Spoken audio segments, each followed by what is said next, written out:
నీ అబ్బా ఒకప్పుడు మా క్లాస్మేట్ అందరూ దావత్ పోయినా లగ్గం పోయినా కానీ బారా బజ అయ్యేదాకా పుల్లు తాగుతుండేవి మంచి కెన్ని బీరు కొడుతుంది నిలకపో ఎంజాయ్ చేస్తుండేవి మాట్లాడుకుంటుండేవి మజానే వేరు ఉండే ఇంట్లో ఫోన్ చేసినా ఏమటకపోతుంది అందరికి లగ్గలనే కట్లకు ఒక్కడనా కానీ బారా బజ దాకా కూర్చుంటుండా కనీసం 8 దాకా ఉండలేరా గల అచ్చడ 5 కూడా చంపుతుండే కట్టు అరే పెళ్ళం ఫోన్ చేయను ఉచ్చవసుకొని బీరు పట్టుకొని పోతుంది బీరు పట్టుకొని పోతుంది మరి రవి గురించి తెలిసిందే కదా ఆడ ఆపకుండా 5 బీర్లు తాగుతుండే అద్దు మా అమ్మ నేను బీర్లు తాగుతలేను ఇప్పుడు పలుపు తీసుకురా లేకుంటే 8 ఇంటికి పెళ్ళ ముగ్గురు అనబట్టే అరే విజయ్ గారు రాబాయి అటు బీర్లు ఎవరు అయిపోయాక దించకపోవు ఇప్పుడు బీరు మామనే ఫ్రిడ్జ్ పెట్టుకుని ఇంటికాడ తాగుతా మా పిల్ల ముగ్గురు అనబట్టాడు ఎవరు రోహిత్ గారు డబ్బా సిగరెట్లు మన ముంగట్టే పడుతుండే ఇప్పుడు ఆడు పొగ యుత్తిని అడ్డం జరిగిపోతుండు రాసరత్తను అని ఆవురంటే నీ గిట్ల దిగుతారు అయిపోయారా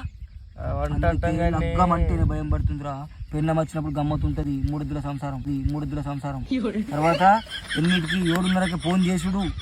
అందుకని లగ్గం చేసుకుంటున్నాం మనది కూడా ఉన్నది కదా ముంగట నేను అట్లా మా పెళ్ళంగి అడ్డం పొడి ఉర్రింది అనుకో ఏం చేస్తావు కాలు ముక్త సీజర్ దేశం పోతుంది నేనేం చెప్తాను అనుకున్నావు ఏం లేదు కుక్కల పేనలో వాడి ఉండే నేను వాడుంటా కానీ నాకు తిక్క దెంగింది అనుకో